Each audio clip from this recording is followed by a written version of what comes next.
وسراجا منيرا فقد قال الله تعالى في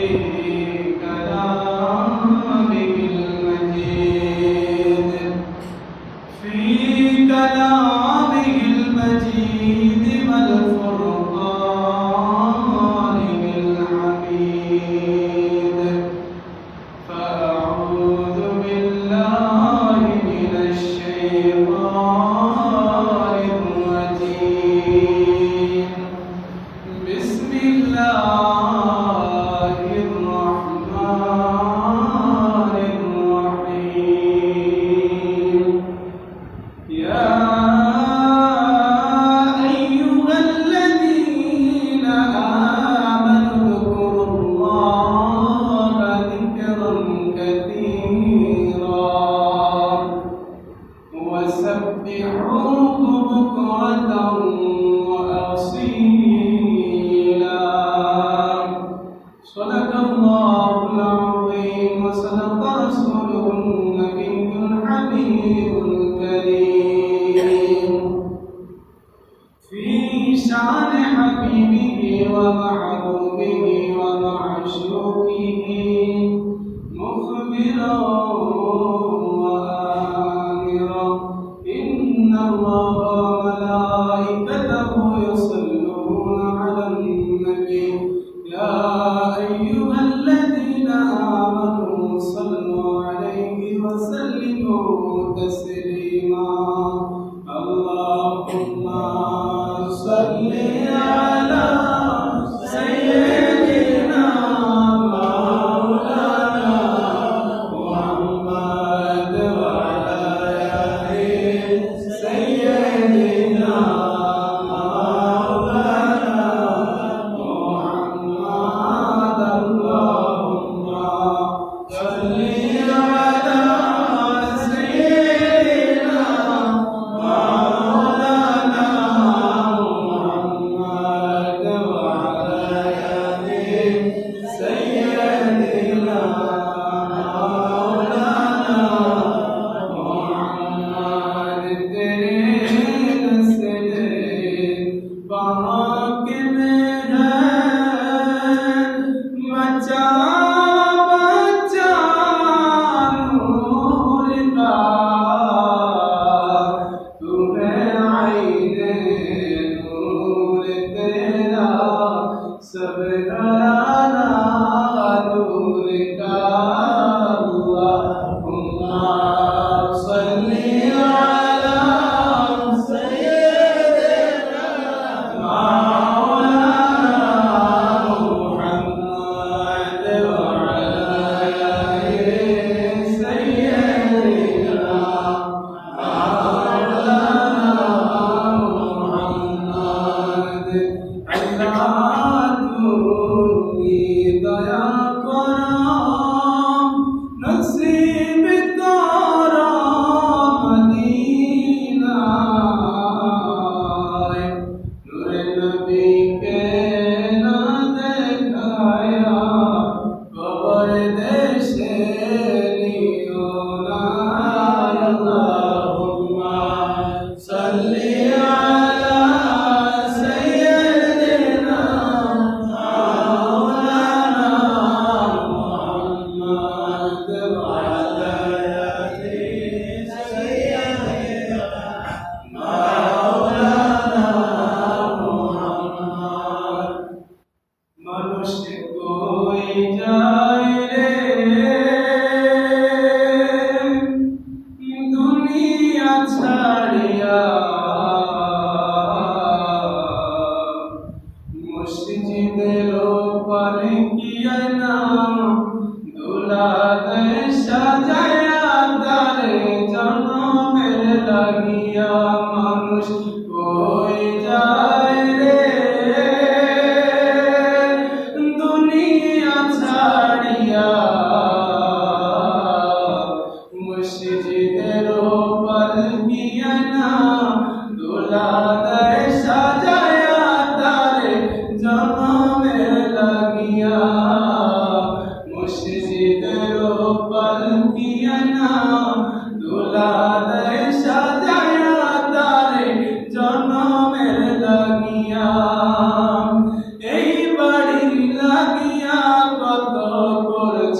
আজকে তুমি যাবে চলে সব কিছু ফেলিয়া, মসজিদের পালকি গয়না তুলা দে সাজায়া তারে জনমের লাগিয়া, মসজিদের পালকি গয়না তুলা দে সাজায়া তারে জনমের লাগিয়া, ছেলে মেয়ে নববধূর প্রেমেতে মজিয়া, নামাজে রোজা সবে খোয়াইলাম দুনিয়ায় আসিয়া, ছেলে মেয়ে নববধূর প্রেমেতে মজিয়া, নামাজে রোজা সবে খোয়াইলাম দুনিয়ায় আসিয়া, সেই ছেলেরাই দিবে গোছল, সেই ছেলেরাই দিবে গোছল মশারি টানায়া, মসজিদের পালকি গয়না তুলা দে সাজায়া তারে জনমে লাগিয়া, মসজিদের পালকি গয়না তুলা দে সাজায়া তারে জনমে লাগিয়া, মানুষ কই যায় রে দুনিয়া ছাড়িয়া,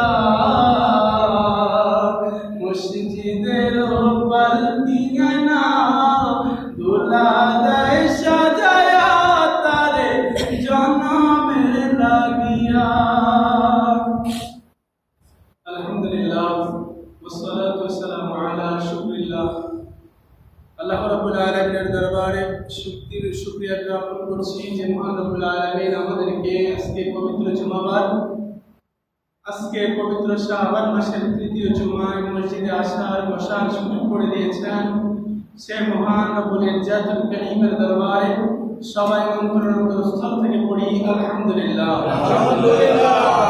আল্লাহ রাব্বুল আলামিনের সরকারে কাউনের নবী বন্ধু নবী প্যারা নবী সাল্লাল্লাহু আলাইহি ওয়াসাল্লামের উপর সবাই অন্তরস্থল থেকে মুহাব্বত নিয়ে ঈমান নিয়ে পড়ি সাল্লাল্লাহু আলাইহি ওয়াসাল্লাম।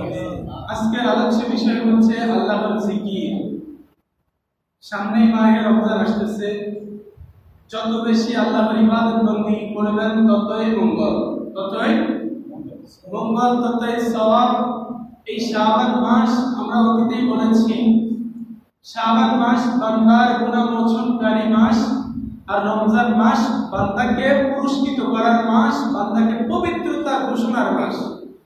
তো আল্লাহ রাব্বুল আলামিন তার জিকিরের ব্যাপারে, তার স্মরণের ব্যাপারে কোরআনে কারীমের মধ্যে অসংখ্য আয়াতের মধ্যে আমাদেরকে তাগিদ দিয়েছেন এবং তার প্রিয় রাসূল সাল্লাল্লাহু আলাইহি ওয়াসাল্লাম জিকিরের ফজিলত নিয়ে আমাদেরকে শিক্ষা দিয়েছেন আল্লাহর স্মরণের প্রতি, আল্লাহর জিকিরের প্রতি।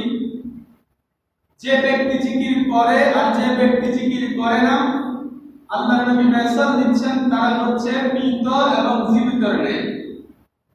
অর্থাৎ জিকিরকারী ব্যক্তি হচ্ছে জীবন্ত ব্যক্তি, জীবিত ব্যক্তি, আর যে জিকির করে না সে ব্যক্তি হচ্ছে মৃত ব্যক্তি। এখন আমি আপনি দেহে প্রাণ আছে, তার মানে আমরা কি জীবিত? কিন্তু হাদিসে মেসাল দিচ্ছেন নবীজি জীবিত সেই ব্যক্তি যে ব্যক্তি আল্লাহর স্মরণে মশগুল, জীবিত সেই ব্যক্তি যে ব্যক্তির অন্তর আল্লাহর জিকিরে সবসময় প্রফুল্ল থাকে, সবসময় আল্লাহর জিকিরে মশগুল থাকে। আল্লাহ রাব্বুল আলামিন পবিত্র কোরআনুল কারীমে যে আমি প্রারম্ভিকে আলোচনা করেছি, সূরা আহজাবের 41 এবং 42 নম্বর আয়াতে আল্লাহ রাব্বুল আলামিন বলেন, ইয়া আইয়ুহাল্লাযীনা আমানু যকুরুল্লাহা যিকরান কাসীরা ওয়াসাব্বিহুহু বুকরাতান ওয়া আসীলা। আল্লাহ রাব্বুল আলামিন বলেন, হে মুমিনগণ, তোমরা আল্লাহকে স্মরণ করো এবং তোমরা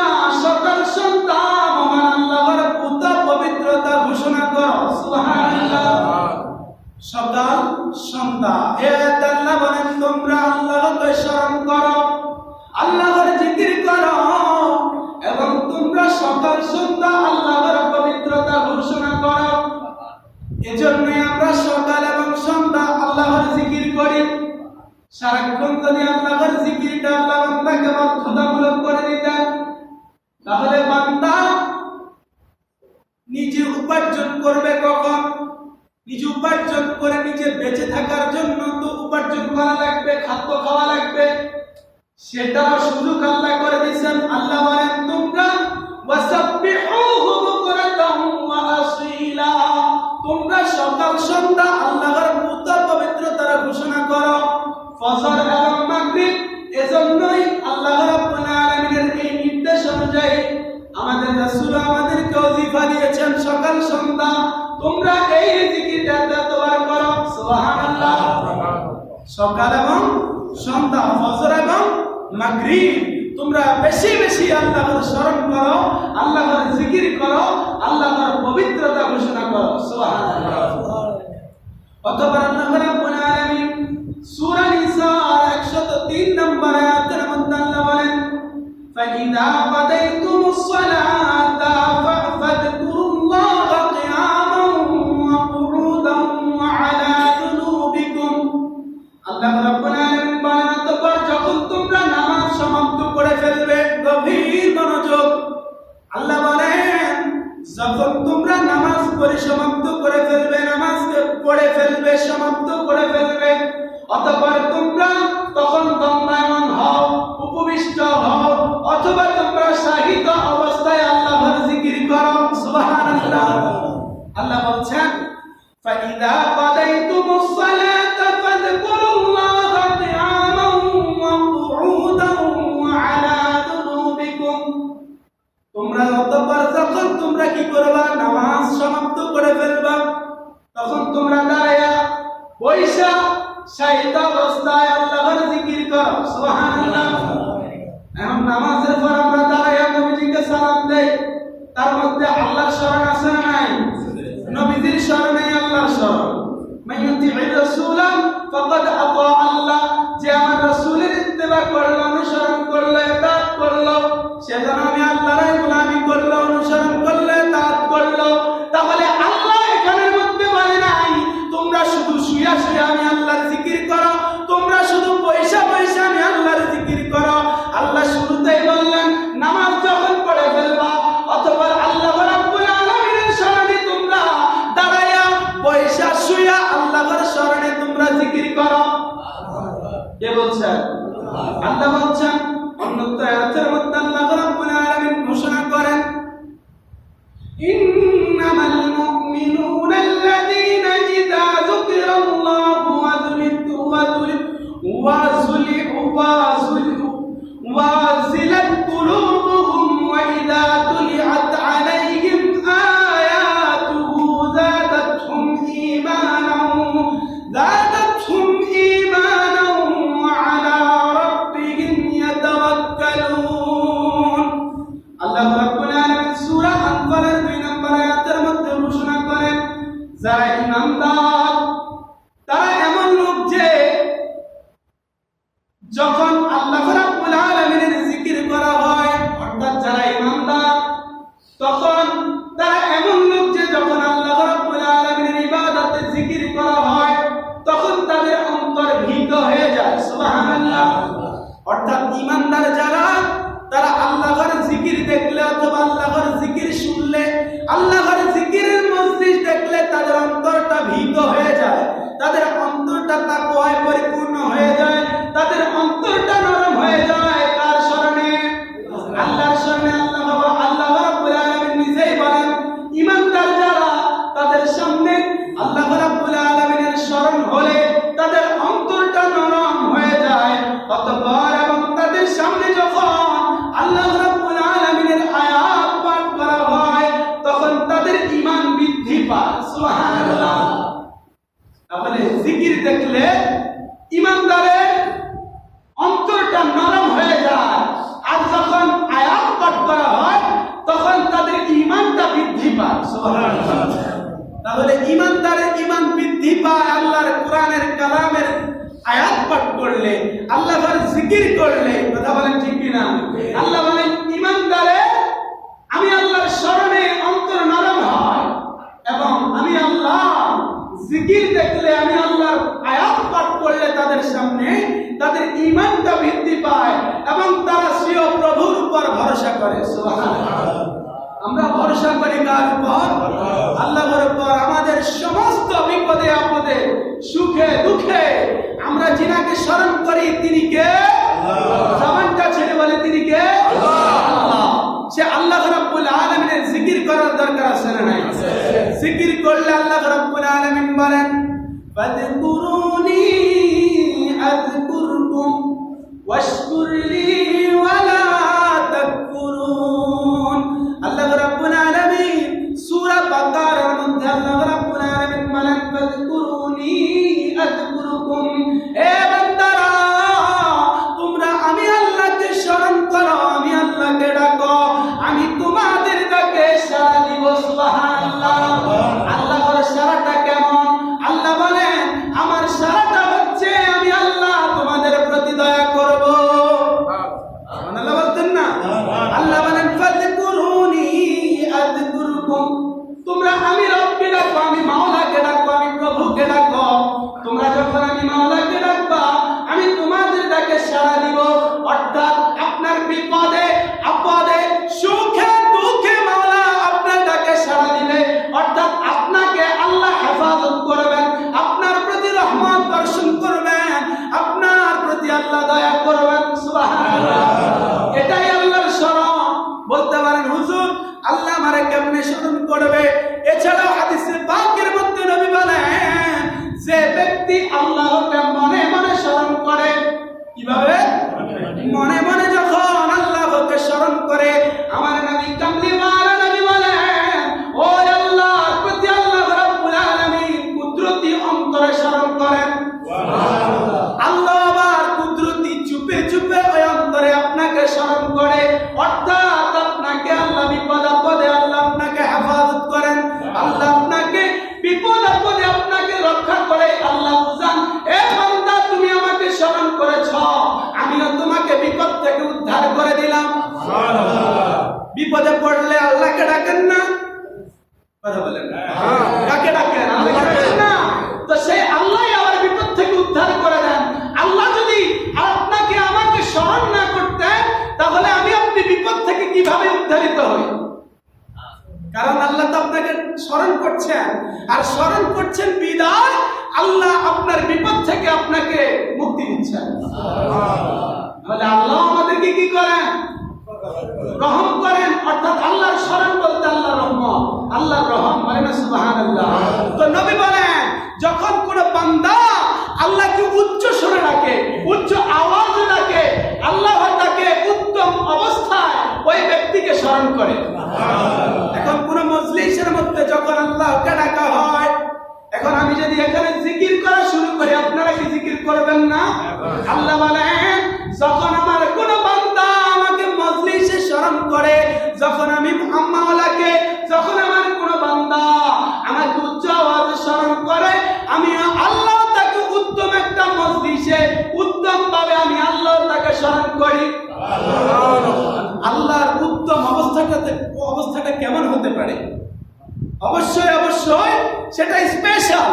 অবশ্যই অবশ্যই আল্লাহর রহমতটা আমাদের জন্য স্পেশাল। সুবহানাল্লাহ। তো আল্লাহর স্মরণ, আল্লাহর রহমত আমাদের দরকার আছে না নাই? আছে। আল্লাহ রাব্বুল আলামিন সূরা নাদ আয়াত নম্বর 28 এর মধ্যে বলেন, আয়াত 28 নম্বর আয়াতের মধ্যে বলেন আলা বিযিকরিল্লাহি তাতমাইন্নুল কুলুব। সুবহানাল্লাহ।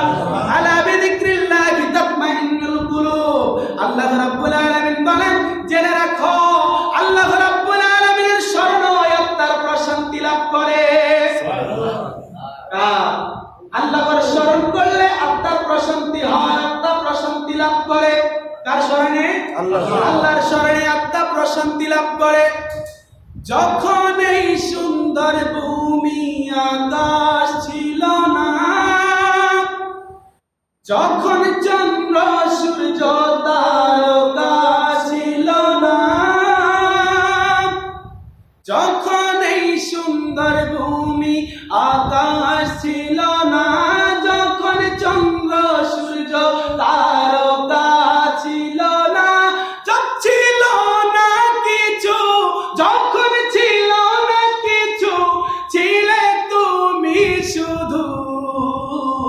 বলেন তো তিনি কে?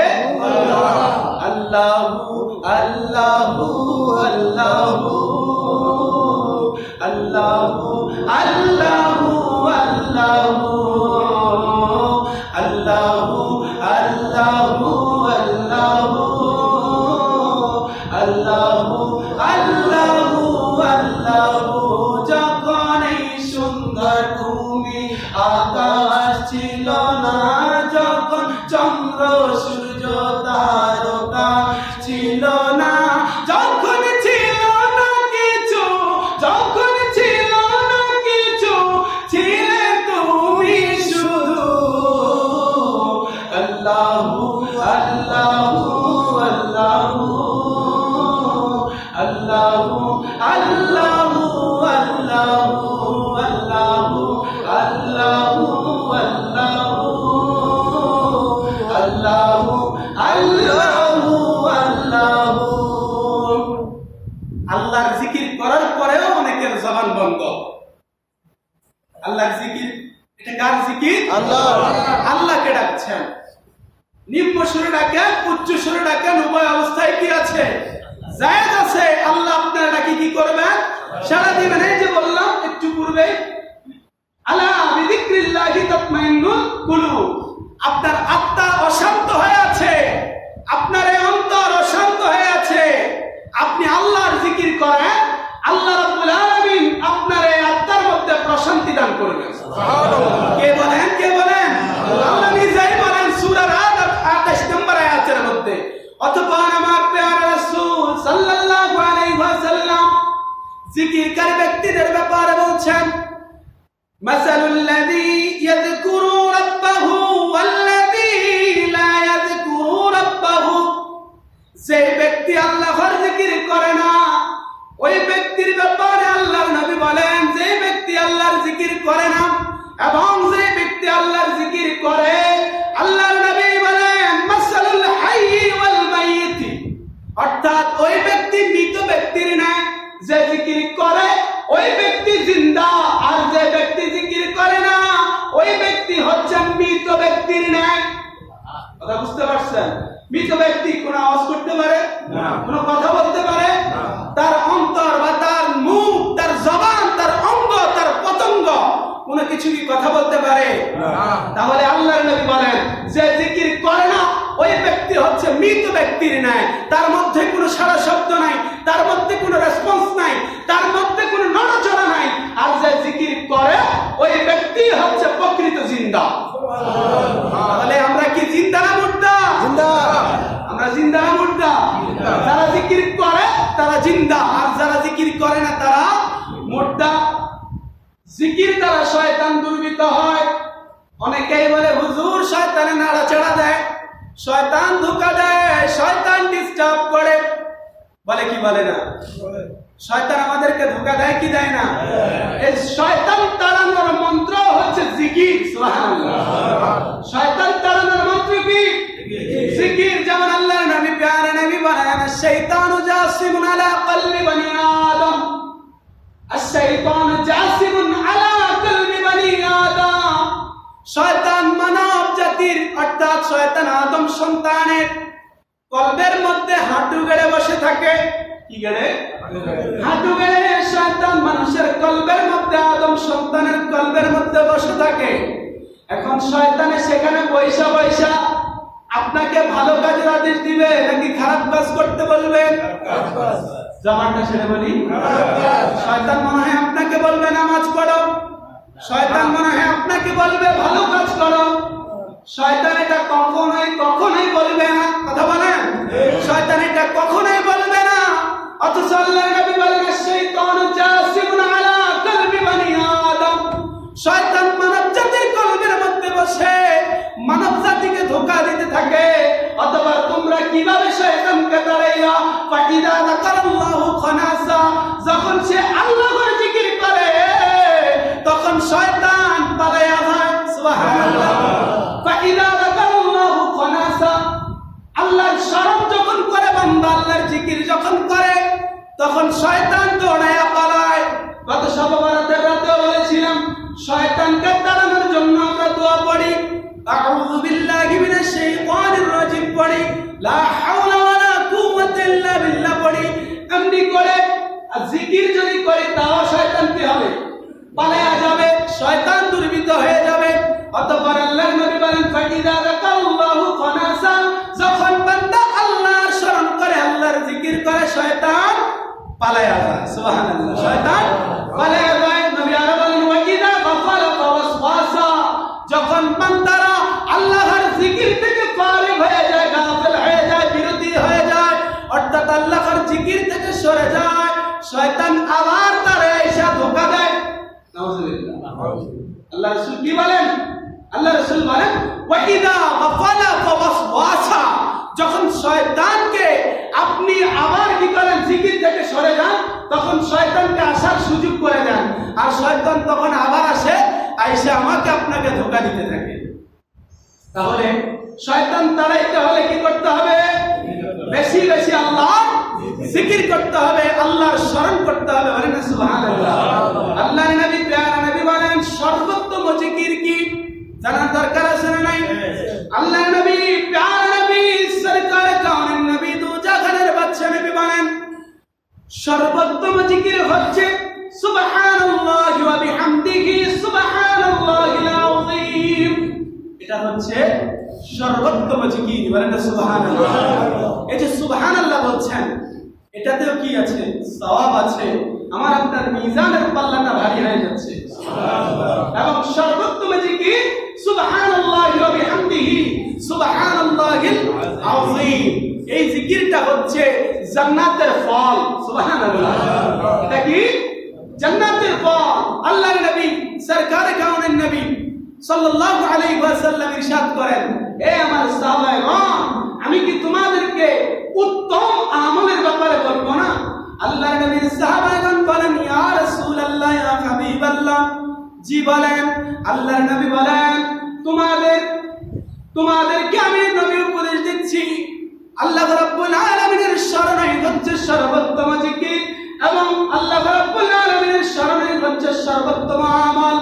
আর যে ব্যক্তি আল্লাহ রাব্বুল আলামিনের স্মরণে মশগুল থাকবে, ওই ব্যক্তি সদকা করার চাইতে বেশি সওয়াব অর্জন করবে। সুবহানাল্লাহ। অর্থাৎ আপনি যুদ্ধের ময়দানে যুদ্ধ করবেন, আল্লাহর নবীকে প্রশ্ন করেছেন ইয়া রাসূলুল্লাহ, জিকিরটা কি যুদ্ধের চাইতে বেশি উত্তম? আল্লাহর নবী বলেন ও সাহাবাগণ শুনে নাও, যুদ্ধের ময়দানে তুমি গিয়েছো যুদ্ধ করতে, যুদ্ধের ময়দানে তোমাকে তলোয়ার দিয়ে তোমার প্রতিপক্ষ তারা তোমাকে আঘাত করেছে, এবং তোমার তলোয়ারও ভেঙে গেছে, তুমিও তাকে আঘাত করেছো, এর চাইতেও আল্লাহর জিকির অধিক অধিক উত্তম। সুবহানাল্লাহ। দেখেন, তাহলে জিকির উত্তম কে বলছেন? আল্লাহ, আল্লাহর রাসূল বলছেন। সুবহানাল্লাহ। তাহলে জিকির করবেন না ছাড়বেন? উঠতে বসতে শোয়ায় সর্ব অবস্থায় আপনি যদি আল্লাহর স্মরণ করেন, আপনার স্মরণে সারা দিবে কে? আল্লাহ। আল্লাহ আপনাকে বিপদ আপদ থেকে উদ্ধার করবেন কে? আল্লাহ। তাছাড়াও আমরা যেটা সকাল সন্ধ্যায় পড়ি সুবহানাল্লাহ, আলহামদুলিল্লাহ, আল্লাহু আকবার, লা ইলাহা ইল্লাল্লাহ, এই তাসবিহকে বলা হয় তাসবিহ ফাতিমি। সুবহানাল্লাহ। এটাকে বলা হয় তাসবিহ ফাতিমি, যেটা আল্লাহর রাসূল হযরতে মা ফাতেমাকে দিয়েছেন। এ ফাতেমা, তুমি তো সারা দিন কাজকর্ম করো, অর্থাৎ এটার পিছনে একটা কারণ আছে, এটার পিছনে একটা ব্যাখ্যা আছে, সেটা হচ্ছে মা ফাতেমাতুজ জাহরা তয়্যিবা তাহেরা রাদিয়াল্লাহু তাআলা আনহা সারা দিন তিনি কাজ করতে করতে তিনার হাতের মধ্যে ঠোসা পড়ে যেত, যেটাকে আমরা অনেকে বলি কি ঠোসাই তো বলি, ঠোসা পড়ে যেত। তখন হযরত আলী রাদিয়াল্লাহু তাআলার দয়া হলো, মায়া হলো স্ত্রীর প্রতি। অতঃপর আলী রাদিয়াল্লাহু তাআলা বলছেন, ফাতেমা, তুমি নবীকে গিয়ে বলো যেন তোমার জন্য একজন দাসী আল্লাহর নবী নিযুক্ত করেন। বলেন সুবহানাল্লাহ। ও ফাতেমা, তুমি নবীর দরবারে গিয়ে আরজি জানাও, তুমি সারা দিন কাজ কর্ম করতে করতে তুমি ক্লান্ত হয়ে তোমার হাতেও ঠোস পড়ে যায়, তুমি নবীর দরবারে গিয়ে বলো, ফাতেমা, ইয়া রাসূলুল্লাহ, আমি সারা দিন কাজ করতে করতে পেরেশান হয়ে যাই, ক্লান্ত হয়ে যাই, আমার জন্য একজন কর্মচারী, যেটাকে আমরা অনেকে কি বলি বর্তমানে বুয়া বলি, অনেক কিছুই বলি। তো ফাতেমা তুমি নবীর দরবারে গিয়ে দরখাস্ত জানাও। নবীর দরবারে গেলেন, নবীকে বললেন, আল্লাহর নবী বলেন, ও ফাতেমা, আমরা নবীদের গোলামি করার জন্য আমরা দুনিয়ার জমিনের মধ্যে আসি নাই, অর্থাৎ আমাদের আহলে বাইতের গোলামি করার জন্য অন্যজনকে আমরা কষ্ট দিতে চাই না, বরঞ্চ আমরা আল্লাহর গোলামি করার জন্য এসেছি। ও ফাতেমা, আমাদের কোনো এই দুনিয়ার জমিনে আরামায়েশের দরকার নাই, আমাদের কোনো আরামায়েশের প্রয়োজন নাই। অতঃপর আমি নবী তোমাকে তাসবিহ পড়ে দিচ্ছি, তাসবিহ শুনিয়ে দিচ্ছি। এই তাসবিহগুলো সুবহানাল্লাহ, আলহামদুলিল্লাহ, আল্লাহু আকবার, লা ইলাহা ইল্লাল্লাহ 33 করে শেষের বার 34 বার যখন পড়বে, ও ফাতেমা, তোমার সারা দিনের ক্লান্তিটা দূর হয়ে যাবে। সুবহানাল্লাহ। অথবা আল্লাহর নবী কোনো কি দেয় নাই, কর্মচারী অথবা দাসী আল্লাহর নবী ফাতেমার জন্য দেন নাই। আল্লাহর নবী বরঞ্চ আমল শিখিয়ে দিয়েছেন। কেউ যদি সারাদিন কাজকর্ম করে আল্লাহর নামের এই তাসবিহগুলো পড়ে, তার সারা দিনের ক্লান্তি, তার সারা দিনের পেরেশানি, তার সারা দিনের পরিশ্রম আল্লাহ রাব্বুল আলামিন কি করে দিবেন? দূর করে দিবেন। শরীরটাকে আল্লাহ হালকা করে দিবেন। এই শরীরে আমরা অনেকে কাজ করি কি করি না? আপনি এই তাসবিহগুলো পড়তে থাকেন, আল্লাহ আপনার সারা দিনের যে পরিশ্রম করেছেন, পরিশ্রম করলে শরীরে কি হয়? ক্লান্তি আসে না? আল্লাহ এই ক্লান্তিটা দূর করে দিলেন। সুবহানাল্লাহ। এজন্যই এই তাসবিহকে বলা হয় তাসবিহে ফাতিমি। অর্থাৎ ওই যে আল্লাহর নবী ফাতেমা রাদিয়াল্লাহু তাআলাকে কি দিয়েছেন? এই তাসবিহটা দিয়েছেন। আজ আমরা এগুলাকে ইগনোর করছি, এগুলা বলতে চাচ্ছি না। মূলত এই তাসবিহর নামও আছে, সেটা আমরা বলছি না, বলছি কিন্তু এই পুরোটা তাসবিহর নাম কি? তাসবিহে ফাতিমি। সুবহানাল্লাহ। আল্লাহ আমাদেরকে বেশি বেশি আল্লাহর ইবাদত করার, নবীজির উপর দুরূদ শরীফ পড়ার তৌফিক দিক সবাই বলি আমিন। অতঃপর জিকিরকারী ব্যক্তিকে যেন পাগল বলে। আল্লাহর নবী বলেন, যখন তোমরা জিকির করো তখন যেন মানুষ তোমাদেরকে পাগল বলে।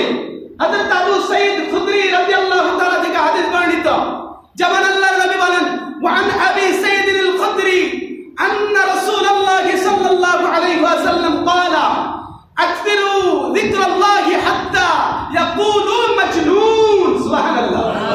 এই যে মাজনুন, মাজনুন অর্থ কি? উন্মাদ। মাজনুন অর্থ পাগল, মাজনুন অর্থ জ্ঞানহীন, আমরা যাকে বলি পাগল, কাণ্ড জ্ঞানহীন। মাজনুন যে ব্যক্তি আল্লাহর জন্য পাগল। কার জন্য পাগল? যে ব্যক্তি আল্লাহর প্রেমে মশগুল, ওই ব্যক্তিকে বলা হয় মাজনুন। এই হাদিসখানা আহমদের মধ্যে রয়েছে। হযরত নবী দু জাহান সাইয়্যিদুল কাওনাইন সাইয়্যিদুল মুরসালিন নবী মুস্তাফা সাল্লাল্লাহু আলাইহি ওয়াসাল্লাম বলেন, যখন তোমরা আল্লাহর শরণে জিকির করো, লোকজন যেন তোমাদেরকে দেখলে তোমাদেরকে পাগল বলে। কে বলছে? আল্লাহ রাসূল বলছেন, তোমরা আল্লাহর শরণে জিকির করলে যেন লোকজন তোমাদেরকে পাগল বলে। এখন আপনি আমি মাথা ডুলায়া এমন মশগুল হইলাম আল্লাহর প্রেমে, আল্লাহর জিকিরে, বাহির থেকে অনেকে হাসা বলবে সে পাগল হয়েছে। মনে করবেন কেউ যদি বলছে আপনি পাগল হয়েছেন, তাহলে মনে করবেন আপনার জিকির ঠিক আছে। কথা বলেন ঠিক? আপনি এভাবেও জিকির করতে পারেন। আপনি বৈশা শান্ত, ওই যে প্রথমেই বললাম, নীরবে আল্লাহর জিকির করেন, তাও আল্লাহ বলে ঠিক আছে। আপনি উচ্চ আওয়াজে মজলিসে আল্লাহর শরণে জিকির করেন, তাও আল্লাহ বলেন ঠিক আছে। আল্লাহ রাসূল বলেন, তোমরা যেভাবে আল্লাহকে ডাকবা, আল্লাহ তোমাদের সেভাবেই সাড়া দিবেন। সুবহানাল্লাহ। আল্লাহ কেমন? যার মনে যেমন। আল্লাহ বলে, যে আমাকে যেমন ধারণা করে আমি তার তেমন। সুবহানাল্লাহ। অর্থাৎ বান্দা আল্লাহকে নিয়ে যেমন ধারণা করে, আল্লাহ বলে আমি তার কাছে তেমনই। তাহলে আপনি আপনার মাওলাকে যেভাবে খুশি করতে পারেন, কারো কিছু করার আছে না। কেউ আল্লাহকে জিকির করছেন ঘুইরা আছে না? এমন অনেক মানুষ যারা পাগল, মজ্জুব। এই যে এখানে তো মজ্জুবের কথাটা আসছে, তারা ঘুইরা তাদের নামাজ নাই, কিছু নাই। পাগলের কোনো শরীয়ত আছে? নাই। পাগলের শরীয়ত নাই, তাহলে সে কি আল্লাহকে রাজি খুশি করতেছে না? তার সাথে ডাইরেক্ট কানেকশন কার? আল্লাহ। কিন্তু আমি আপনি দেখতেছি সে পাগল, কিন্তু সে হচ্ছে মাজনুন, অর্থাৎ সে আল্লাহর প্রেমে পাগল। তার প্রেমে? আল্লাহ। আর বেজাল লাগায়েন না। পাগলের জন্য শরীয়ত নাই, সোজা কথা শেষ। আপনি না বুঝলে বুঝে নিন, পাগলের জন্য কি নাই? শরীয়ত নাই। শরীয়ত পালনের জন্য আমাদেরকে একটা বয়স সীমা পর্যন্ত আছে, আসলে নাই? 7-10 আসলে নাই? বয়স আমাদের জন্য নির্ধারিত আছে। আপনি নামাজ পড়বেন 7 বছর থেকে তাগিদ। আপনি নামাজ পড়েন না, 10 বছরের বেলায় আপনাকে বেত্রাঘাত করার জন্য বলা হয়েছে। তাহলে নামাজের ব্যাপারে একটা সময়সীমা আছে, আসলে নাই? আপনি নামাজ পালন করবেন, আপনি সুস্থ মস্তিষ্কের অধিকারী হতে হবে, আপনি মুসলমান হতে হবে। এমনি করে অনেকগুলা শর্ত আছে, সেগুলা মাইনা ইবাদত করলে ইবাদত ঠিক আছে, কথা বলেন। আর সেগুলা না মাইনে ইবাদত করলে ইবাদত তো কোনো কাজে আসবে না। আল্লাহ আমাদেরকে বুঝার তৌফিক দান করুক, সবাই বলি আমিন। অন্যত্র হাদিসে পাকের মধ্যে আল্লাহর নবী প্রিয় নবী ইরশাদ করেন, ওয়ান আনাস قال قال رسول الله صلى الله عليه وسلم اذا مررتم برياض الجنه فارتعوا। সুবহানাল্লাহ। হযরত আনাস রাদিয়াল্লাহু তাআলা থেকে বর্ণিত, তিনি বলেন আল্লাহর নবী প্রিয় নবী সাল্লাল্লাহু আলাইহি ওয়াসাল্লাম ইরশাদ করেন, যখন তোমরা বেহেশতের বাগানে পৌঁছবা, কোথায়? বেহেশতের বাগানে তোমরা যখন পৌঁছবা, তখন তোমরা আল্লাহ রাব্বুল আলামিনের কাছে যে নিয়ামত আছে, সেই নিয়ামত নিয়ে তোমরা উপকৃত হও। সুবহানাল্লাহ। অর্থাৎ আল্লাহর নিয়ামতগুলো তোমরা কি করো? কুড়িয়ে কুড়িয়ে সংগ্রহ করো। এখন এই মসজিদ বেহেশতের বাগান। সুবহানাল্লাহ। কেন? এটা জিকিরের মজলিস। যখন কোনো মাহফিল হয়, সেটাও জিকিরের মজলিস। আল্লাহর নবী বলেন এই মজলিসগুলো হচ্ছে জান্নাতের বাগান। আর যখন তোমরা এই জান্নাতের বাগানের মধ্যে প্রবেশ করবা, তখন তোমরা কি করবা? আল্লাহর নবী বলেন ক্বালু মা রিয়াদুল জান্নাতি। অর্থাৎ সাহাবীগণ বলছেন ইয়া রাসূলুল্লাহ, জান্নাতের বাগানটা কোনটা? আগেই বলে দিয়েছি, ক্বালু মা রিয়াদুল জান্নাহ। ইয়া রাসূলুল্লাহ, জান্নাতের বাগান কোনটা? আল্লাহর নবী বলেন ক্বালা ওয়াহিলাতুল যিকরি। অর্থাৎ জিকিরের মজলিসটাই হচ্ছে বেহেশতের বাগান। সুবহানাল্লাহ। কে বলেন? আল্লাহ রাসূল বলেন জিকিরের মজলিসটাই হচ্ছে বেহেশতের বাগান। এখন এখানে এটা কি ইবাদতের স্থান না? এটা বেহেশতের বাগান। যখন মাহফিল হয়, আলেম ওলামাগণ এমনি বলেন আসেন বেহেশতের বাগানে আসেন, কিন্তু আমরা কি ঢুকি বেহেশতের বাগানে? আমরা জাহান্নামের মধ্যে পড়ে থাকি। অর্থাৎ বাজারে, আড্ডায়, ফাড্ডায় আমরা পড়ে থাকি। কিন্তু বেহেশতের বাগান কোনটা? আল্লাহর নবী বলেন ক্বালা ওয়াহিলাতুল যিকরি। ওয়াহিলাতুল যিকরি অর্থাৎ জিকিরের মজলিসটাই হচ্ছে বেহেশতের বাগান। তাহলে এমন মজলিসে আসার দরকার আছে না নাই? এমন মজলিসে বসার দরকার আছে না নাই? তো আল্লাহ রাব্বুল আলামিনের বন্ধু নবী প্রিয় নবী সাল্লাল্লাহু আলাইহি ওয়াসাল্লাম ইরশাদ করছেন, বুখারীর হাদিস, যেটা একটু আগে বললাম সেটা তিরমিজির হাদিস। আল্লাহর নবী বলেন, কিন্তু হাদিসটা হচ্ছে আল্লাহ পাকের জবানের। সুবহানাল্লাহ। অর্থাৎ যাকে হাদিসে কুদসি বলা হয়, হাদিসে কুদসি বলা হয়, ইন্নাল্লাহ তাআলা ইয়াকুলু আনা মা'a আবদি ইযা যাকারানি। অর্থাৎ আল্লাহ রাব্বুল আলামিনের বন্ধু নবী প্রিয় নবী সাল্লাল্লাহু আলাইহি ওয়াসাল্লাম ইরশাদ করছেন, নিশ্চয় আল্লাহ রাব্বুল আলামিন বলেন, আমি আমার বান্দার সাথে তখন থাকি যখন সে আমাকে স্মরণ করে। দেখো, আপনি যখন আল্লাহকে ডাকবেন, আল্লাহ কি বলছে? আল্লাহ আপনার সাথেই আছেন। সুবহানাল্লাহ। আল্লাহ কোথায় আছেন? আল্লাহ আপনার সাথেই আছেন। আল্লাহ নিজেই বলেন ইন্নাল্লাহ তাআলা ইয়াকুলু আনা মা'a আবদি ইযা যাকারানি। যখন আমার কোন বান্দা আমাকে স্মরণ করে, যখন আমার কোন বান্দা আমাকে ডাকে, আমি ওই বান্দার সাথেই থাকি। আর সাথে থাইকা আমি ওই বান্দার বিপদে আপদে তাকে উদ্ধার করি। সুবহানাল্লাহ। বিপদে পড়লে আল্লাহকে ডাক দেন না? আল্লাহ বলে ডাক দেন। আল্লাহকে উদ্ধার করতে পারেন, আল্লাহ বাঁচান, আল্লাহ হেফাজত করেন, বলেন কি বলেন না? তো ওই আল্লাহর স্মরণ করেন বিধায় আল্লাহ আমাকে আপনাকে বিপদ থেকে বাঁচায় দেন, আল্লাহ আমাকে আপনাকে বিপদ থেকে উদ্ধার করে দেন, বলেন না সুবহানাল্লাহ। এটা মসজিদ, এটার মধ্যে সর্বদা আল্লাহর রহমতের ফেরেশতারা নিয়োজিত আছে।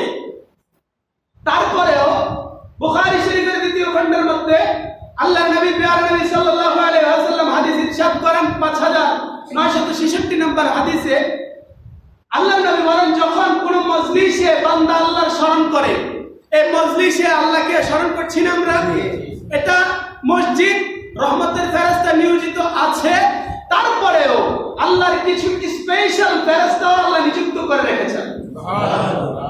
যারা কিনা আমাকে আপনাকে সেভ করছে, আমাকে আপনাকে সেভ করছে। কিভাবে?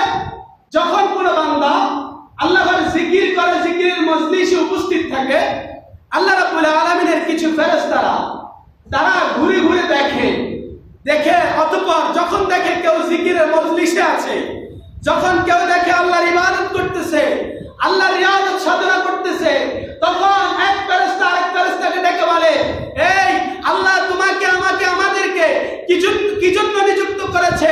যে জন্য নিযুক্ত করেছে চলো আমরা সেই কাজ করি। মানে সুবহানাল্লাহ। অতঃপর ওই জিকিরকারী ব্যক্তিদেরকে বলে, যাও চলো আসো, আমরা তাদেরকে আমাদের ডানাগুলা দিয়া তাদের উপর আমরা বিছিয়ে দিই। সুবহানাল্লাহ। এখন আমাদের উপর ছাদ আছে, দেখতেছি আছে না নাই? আবার ফেরেশতাদের নূরানি পাখাগুলো বিছানো আছে।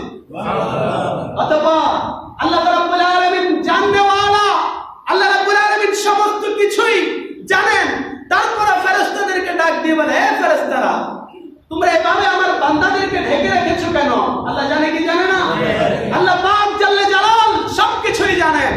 তারপর বলে, এই আমার ফেরেশতারা, তোমরা কেন ঢেকে রেখেছো? অতঃপর আল্লাহর ওই স্পেশাল ফেরেশতারা বলে, আল্লাহ তারা আপনার পবিত্রতা ঘোষণাকারী, আল্লাহ তারা আপনার স্মরণ করেনেওয়ালা, আল্লাহ তারা আপনাকে স্মরণ করছে, আল্লাহ তারা আপনার ইবাদত করছে। অতঃপর আল্লাহ বলবেন, ফেরেশতারা রে, আমার বান্দারা কি আমি আল্লাহকে দেখেছে? সুবহানাল্লাহ। সুবহানাল্লাহ। আমরা কি আল্লাহকে দেখেছি? ফেরেশতারা জবাব দিবে, না আল্লাহ তারা তো আপনাকে দেখে নাই। আল্লাহ বলবেন, বান্দা, এই ফেরেশতারা, যদি আমার বান্দারা আমি রবকে দেখতো তাহলে তারা কি করত? ফেরেশতারা জবাব দেয়, আল্লাহ যদি তারা আপনাকে দেখতো তাহলে তারা আরো বেশি বেশি বেশি করে আপনার ইবাদত করত। সুবহানাল্লাহ। কথা ঠিক কি না? ঠিক। আল্লাহকে দেখলে ফেরেশতারা বলে, আল্লাহ তারা বেশি আপনার পবিত্রতার গুণগান গাইতো, আল্লাহ আপনার প্রেমে আরো বিভোর হয়ে থাকতো, মশগুল হয়ে থাকতো। অতঃপর আল্লাহ জিজ্ঞেস করে, হে আমার ফেরেশতারা, আমার বান্দারা আমি রবের কাছে কি চাই? সুবহানাল্লাহ। আপনাদের চাওয়া কি? জান্নাত না? ফেরেশতারা বলে, আল্লাহ আপনার বান্দারা আপনার কাছে জান্নাত কামনা করে। আল্লাহ বলেন, হে ফেরেশতারা, তারা কি জান্নাত দেখেছে? ফেরেশতারা বলবে, না না না আল্লাহ, তারা তো জান্নাত দেখে নাই, কিন্তু আমরা জান্নাতের নাম সম্পর্কে শুনেছি না? ফেরেশতারা বললে, আল্লাহ তারা তো জান্নাত দেখে নাই। আল্লাহ বলবেন, যদি তারা জান্নাত দেখতো তাহলে কি করত? আল্লাহর ফেরেশতারা জবাব দেয়, আল্লাহ যদি তারা জান্নাত দেখতো তাহলে তারা বেশি বেশি জান্নাতের কামনা করত। সুবহানাল্লাহ। দুনিয়ার আমরা জান্নাত দেখি নাই, আল্লাহ রাসূলের হাদিস, আল্লাহর কোরআনের বাণী দ্বারা শুনেছি, তারপরেও জান্নাতের প্রেমে পড়ে যাই কি যাই না? খারাপ কাজ করার পরেও মানুষ চায় জান্নাতে যেতে। কেন? আল্লাহর জান্নাতের নিয়ামতে ভরপুর, সেজন্যই। কথা বলেন ঠিক কিনা? অতঃপর আল্লাহ বললেন, ফেরেশতারা, আমার বান্দারা আমার কাছে কিসের থেকে পানা চায়? আল্লাহর ফেরেশতারা বলবেন, আল্লাহ তারা জাহান্নাম থেকে মুক্তি চায়, জাহান্নাম থেকে বাঁচতে চায়, জাহান্নাম থেকে পানা চায়। আল্লাহ বলবেন, এই ফেরেশতারা, তারা কি কখনো জাহান্নাম দেখেছে? আল্লাহর ফেরেশতারা জবাব দিবে, আল্লাহ তারা তো কখনোই জাহান্নাম দেখে নাই। দেখেছি জাহান্নাম? ফেরেশতারা বলবে, আল্লাহ তারা জাহান্নাম দেখে নাই। আল্লাহ পাক জাল্লে জালাল আল্লাহ বলবে, ফেরেশতারা, তারা যদি জাহান্নাম দেখতো, জাহান্নামের ভয়াবহতা দেখতো, তাহলে তারা কি করত? আল্লাহর ফেরেশতারা জবাব দেয়, আল্লাহ তাহলে তারা দিব্যে দিক ছুটোছুটি করত, তারা দিশেহারা হয়ে যেত জাহান্নাম থেকে বাঁচার জন্য। আল্লাহ বলবেন, ফেরেশতারা, তোমাদেরকে সাক্ষী রেখে বললাম, আমার ওই বান্দাদেরকে আমি আল্লাহ মাফ করে দিলাম। জিকিরের মজলিসে বললে গুনাহ মাফ করে দেন কে? জিকিরের মজলিসের মধ্যে বৈশা আল্লাহ স্মরণ করলে আল্লাহ বলেন, ফেরেশতারা তোমরা সাক্ষী থাকো, আমি আমার ওই বান্দাদেরকে মাফ করে দিলাম। সুবহানাল্লাহ। তাহলে এই মজলিস পবিত্র মজলিস, এই মজলিসে এসেছেন, বসেছেন, রবের জিকির করেছেন, তাহলে হাদিসে পাকের ঘোষণা অনুযায়ী, আল্লাহর রাসূলের বাণী অনুযায়ী আল্লাহ আমাদের গুনাহগুলো মাফ করে দিয়েছেন। সুবহানাল্লাহ। এই বিশ্বাস আছে না নাই? এই বিশ্বাস